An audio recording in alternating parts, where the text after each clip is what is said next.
एक इन्वेस्टर जो आर्मी में जाना चाहता था, लेकिन किस्मत को कुछ और ही मंजूर था। एक ऐसा इन्वेस्टर जिसे इतना नुकसान हुआ कि माँ के गहने तक बेचने पड़े। एक ऐसा इन्वेस्टर जिसके पास अपने छोटे बच्चे के लिए 14 रुपए का मिल्क पाउडर खरीदने तक के पैसे नहीं थे। आखिर कैसे बना वो इंडिया का टॉप इन्वेस्टर? कैसे तय किया खाली जेब से 933 करोड़ रुपए की संपत्ति का सफर? और क्या है उनकी स्माइल स्ट्रेटजी? जानेंगे इन सभी सवालों के जवाब आज की इस वीडियो में। दोस्तों, हम बात कर रहे हैं इंडिया के टॉप इन्वेस्टर्स में शुमार यूथ के इन्वेस्टिंग आइडियल विजय केडिया की, जिन्हें आज स्टॉक में इन्वेस्ट करने वाले अपना मेंटर, गुरु सब कुछ मानते हैं। आज उनकी मार्केट स्ट्रेटजी बड़े बड़े इन्वेस्टर्स के पसीने छुड़ा देती है। लेकिन यहां तक पहुंचने के लिए इन्होंने जो सहा है, यकीन मानिए कोई ऑर्डिनरी इंसान इन्वेस्टिंग ही छोड़ चुका होता। विजय केडिया का जन्म 4 नवंबर 59 को कोलकाता के एक मिडिल क्लास परिवार में हुआ।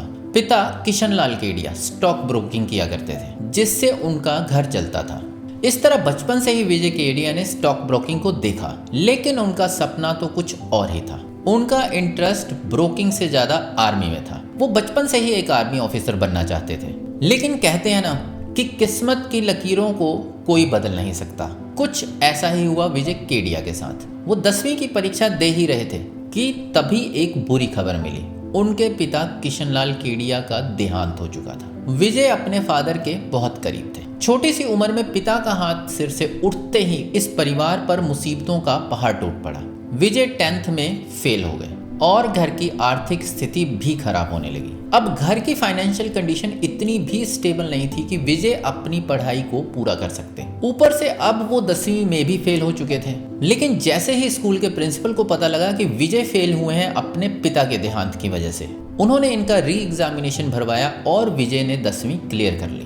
लेकिन घर के हालात तो दिन पर दिन बिगड़ रहे थे, इसलिए विजय को अपने पिता की जगह लेनी पड़ी। लेकिन उन्हें ब्रोकिंग में तो कोई इंटरेस्ट था ही नहीं। उनका इंटरेस्ट तो बढ़ रहा था बीते दिनों के साथ ट्रेडिंग में। लेकिन इन्वेस्टिंग या शेयर्स में उतरने से पहले विजय की मां चाहती थी कि विजय अपनी ग्रेजुएशन तो कम से कम पूरी कर लें। इसलिए उन्होंने जैसे तैसे ही सही अपनी ग्रेजुएशन पूरी की। 6 लोगों का ये परिवार एक छोटे से कमरे में रहता था। विजय इन हालातों को बदलना चाहते थे, पर ना तो उनके पास कोई अच्छी जॉब थी और ना ही कोई अच्छी स्किल।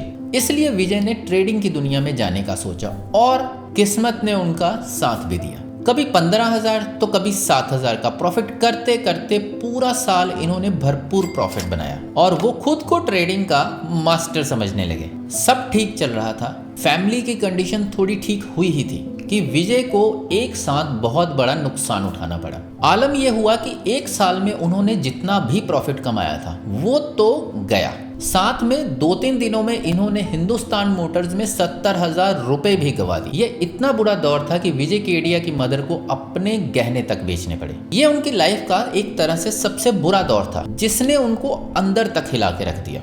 इस वक्त विजय केडिया ने बैठकर एनालिसिस किया कि आखिर गलती हुई कहाँ है। तब उन्हें रियलाइज हुआ कि पिछले 1 से 1.5 साल में उन्होंने जितना भी कमाया है वो उनकी स्किल नहीं बल्कि उनकी लक की बदौलत था। लक ने उनका साथ दिया तो प्रॉफिट हुआ, अब साथ नहीं तो लॉस हुआ, और तो और सारा प्रॉफिट भी चला गया। इसलिए उन्होंने सोच लिया कि अब ट्रेडिंग करनी ही नहीं है। इसी समय विजय केडिया की शादी भी हो गई। एक छोटा सा कमरा, कोई स्टेबल इनकम नहीं और नई जिंदगी की शुरुआत। ये सब विजय केडिया के लिए काफी प्रॉब्लमेटिक था। लेकिन उन्होंने कभी हार नहीं मानी और एक छोटी सी कंपनी डाली जो कलकत्ता के टी गार्डन को रॉ मटेरियल सप्लाई करती थी। इससे उन्हें थोड़ी बहुत इनकम तो हुई, लेकिन एक समय पर यह कंपनी भी बंद हो गई। एक बार की बात है, जब विजय केडिया का बेटा बहुत छोटा था, दूध खत्म हो गया तो उनकी पत्नी मंजू केडिया ने विजय को बच्चे के लिए दूध लाने को कहा। उस वक्त दूध के पाउडर की कीमत सिर्फ 14 रुपए थी, लेकिन विजय केडिया के पास वो 14 रुपए भी नहीं थे। ये पल उनकी जिंदगी का सबसे बुरा पल, जब वो अपने छोटे बच्चे के लिए दूध का पाउडर तक नहीं ला पाए। लेकिन अब विजय कैसे भी करके वो बुरा दौर दोबारा नहीं आने देना चाहते थे। इसलिए उन्होंने कोलकाता से मुंबई शिफ्ट होने का फैसला किया, क्योंकि मुंबई ना सिर्फ स्टॉक मार्केट का शहर है बल्कि फाइनेंशियल हब भी है। अब यहाँ विजय केडिया काम तो बॉम्बे स्टॉक एक्सचेंज में करने के लिए आए थे, लेकिन इसी बीच उनकी नजर पड़ी एक आर्टिकल पर जिसमें साइक्लिकल इंडस्ट्री को समझाया गया था। और यहाँ उन्हें पता चला कि अब पंजाब ट्रैक्टर्स ऊपर जाएगा, इसलिए उन्होंने पंजाब ट्रैक्टर को समझा और देखा कि इसका जो प्राइस है वो ऊपर जा सकता है कि नहीं, और बस 50 रुपए में शेयर्स खरीद डाले। और कुछ समय बाद आप हैरान होंगे कि ये शेयर्स उन्होंने 500 रुपए में बेचे। इसके बाद अराउंड 93 में उन्होंने एसीसी में इन्वेस्ट किया, 300 रुपए का शेयर खरीदा और 1 से 1.5 साल में डबल ट्रिपल से भी ज्यादा 3000 में उस शेयर को बेचा। और इस कमाई से उन्होंने मुंबई में एक फ्लैट लिया और कोलकाता से अपनी फैमिली को मुंबई बुलाया। हालांकि ये इतना भी आसान नहीं था। इससे पहले भी वो 2 बार मुंबई आकर वापस लौट चुके थे। पहले बॉम्बे स्टॉक्स में काम नहीं मिला, दूसरी बार जब मिला तो रोज रोज बस और लोकल की चिक और धक्कों से परेशान होकर वो कोलकाता वापस लौट गए। लेकिन इस बार विजय ठान कर आए थे कि जो भी हो वो मुंबई को छोड़कर नहीं जाएंगे, और देखते ही देखते उन्होंने सक्सेस की कहानी लिखनी शुरू कर दी। लेकिन 92-93 में जितना विजय केडिया को प्रॉफिट हुआ, कुछ समय बाद उससे भी बड़ा लॉस हुआ, क्योंकि इसी बीच हर्षद मेहता स्कैम हो गया। और यहाँ विजय केडिया को पहली बार समझ आया कि हमेशा लॉन्ग टर्म में इन्वेस्ट करके शॉर्ट टर्म के पीछे ना भागे। यहीं से विजय केडिया ने लॉन्ग टर्म इन्वेस्टिंग की तरफ ध्यान दिया और लॉन्ग टर्म के लिए स्ट्रेटेजीज को सीखने लगे। इसी बीच उनके एक दोस्त ने जर्मनी में बिजनेस करने के लिए इन्हें बुलाया, पर बात नहीं बनी। उल्टा बार बार मुंबई से जर्मनी, जर्मनी से मुंबई आने जाने के चक्कर में उनकी सेविंग्स खत्म हो गई। इसलिए उन्होंने अब जर्मनी जाने का प्लान हमेशा के लिए ड्रॉप कर दिया और सिर्फ इन्वेस्टिंग की तरफ ध्यान देने लगे। अब ये वो समय जब 2002-03 का बुल रन स्टार्ट हो रहा था, यानी स्टॉक मार्केट में इन्वेस्टिंग का बेस्ट टाइम। और इस वक्त विजय केडिया के पास कुछ स्टॉक्स पड़े हुए थे। एक बार और कोशिश करने की चाह में विजय केडिया ने अतुल ऑटो, एजिस लॉजिस्टिक और सारा सैनिटरी वेयर में इन्वेस्ट किया। लेकिन लोगों ने कहा ये किन कंपनीज में इन्वेस्ट कर दिया आपने, कोई नॉलेज ही नहीं है आपको, इनमें पैसा डूब जाएगा। लेकिन विजय केडिया ने सिर्फ अपने मन की सुनी। और मजे की बात सुनिए, आने वाले 10 सालों में इन तीनों ही कंपनीज का प्राइस 100 गुना बढ़ गया और यहीं से विजय केडिया एक सफल इन्वेस्टर बन गए। सिर्फ 10 सालों में उनका जो प्रॉफिट था वो 1000% से भी ऊपर था। 35,000 रुपए की छोटी सी इनकम को इन्वेस्ट करने वाले विजय केडिया अब 800 करोड़ से भी ऊपर की संपत्ति के मालिक थे।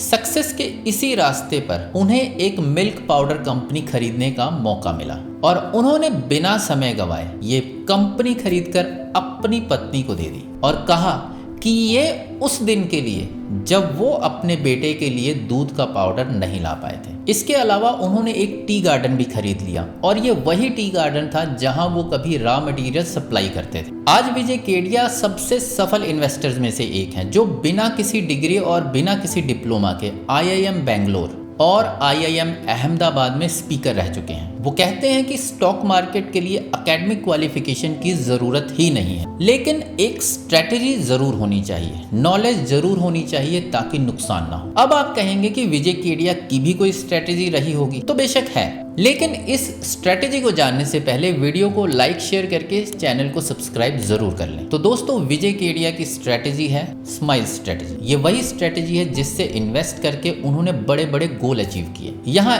S यानी स्मॉल इन साइज, यानी विजय केडिया हमेशा ऐसी कंपनी में इन्वेस्ट करते हैं जो स्मॉल इन साइज है, यानी जिनका मार्केट कैप छोटा है। इन कंपनीज को स्मॉल कैप या मिड कैप कहते हैं। विजय ऐसा इसलिए करते हैं क्योंकि आज की छोटी कंपनी ही कल को बड़ी कंपनी बनेगी और उन्हें 5 या 10 नहीं बल्कि 20 गुना, 50 गुना, 100 गुना प्रॉफिट होगा। M और I का मतलब है मीडियम इन एक्सपीरियंस, यानी विजय केडिया हमेशा उन कंपनीज को ही चुनते हैं जो पिछले 10 से 15 साल तक मार्केट में बनी हुई, क्योंकि ये कंपनीज इस दौरान कई बार बुरा समय भी फेस कर चुकी होगी। इसलिए अगर आने वाले समय में कोई बुरा दौर आया भी तो इन कंपनीज को उस दौर से निपटने में ज्यादा परेशानी नहीं होगी। लेकिन विजय केडिया कभी भी मार्केट में ऐसी कंपनी में इन्वेस्ट नहीं करते जो पिछले 40 से 50 सालों से मार्केट में है और अभी भी छोटी बनी हुई है, क्योंकि वो कहते हैं कि इन कंपनीज में बड़ा बनने वाली बात ही नहीं है।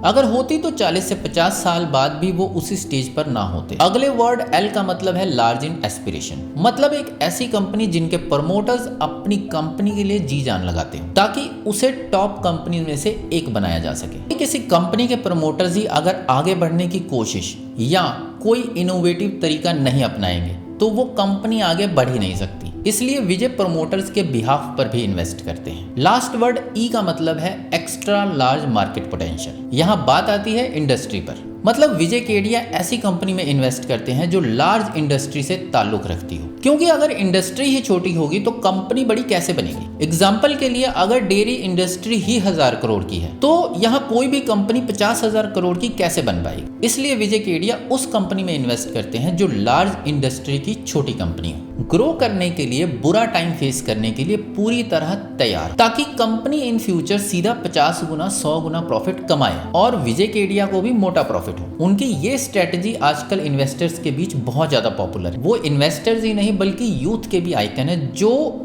स्टॉक मार्केट इंडस्ट्री में कुछ बड़ा करना चाहते हैं। लेकिन सिर्फ स्ट्रेटेजी को ही फॉलो कर बात नहीं बनेगी, विजय केडिया के इन्वेस्टिंग स्टाइल को भी समझना पड़ेगा। फॉर एग्जांपल, जिन स्टॉक्स में आपको हाई कन्विक्शन है उन स्टॉक्स को आपको बियर रन में लेना है। किसी भी स्टॉक को बाय या सेल करने से पहले उस स्टॉक के बारे में रिसर्च करनी है और खुद से करनी है। ऐसा नहीं कि किसी ने बता दिया ये कंपनी ऊपर है, ऊपर जाएगी और ले लो।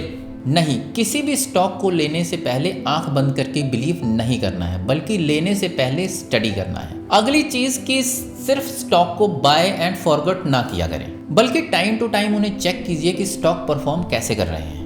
फॉर एग्जाम्पल, अगर आपने कोई कैंडी बनाने की कंपनी डाली और वो ऑटोमेटिक है तो इस भरोसे बिल्कुल ना बैठ जाएं कि अब वो सारा काम खुद करेगी और आपने तो मशीन ऑन कर दी है। नहीं, बल्कि आपने उसे टाइम टू टाइम चेक करना है। सेम चीज स्टॉक को बाय करने के बाद उसको चेक कीजिए कि वो परफॉर्म कैसे कर रही है। और सबसे जरूरी चीज कि पैसा है तो डालिए, नहीं है तो मत डालिए। मतलब पैसा है तो थोड़ा अच्छा अमाउंट इन्वेस्ट कीजिए ताकि आपको रिटर्न ज्यादा मिल सके, क्योंकि अगर थोड़ा इन्वेस्ट किया तो रिटर्न उस हिसाब से नहीं मिल पाएगा और प्रॉफिट भी कम होगा। अगर आप भी इन स्ट्रेटेजीज टेक्निक्स को फॉलो करते हैं तो बेशक आप भी विजय केडिया की तरह इंडिया के टॉप इन्वेस्टर्स में से एक बन सकते हैं। लेकिन इसके लिए सब्र, consistency, investment strategy, time to time research जरूरी है। तभी आप विजय केडिया की तरह हजारों का रिटर्न जनरेट कर सकते हैं। उम्मीद है दोस्तों आपको ये वीडियो पसंद आई, तो लाइक शेयर करके चैनल को सब्सक्राइब कर लीजिए और बेल आइकन प्रेस करना बिल्कुल ना भूलें। मिलता हूं अगली वीडियो में नए टॉपिक के साथ, तब तक के लिए नमस्कार।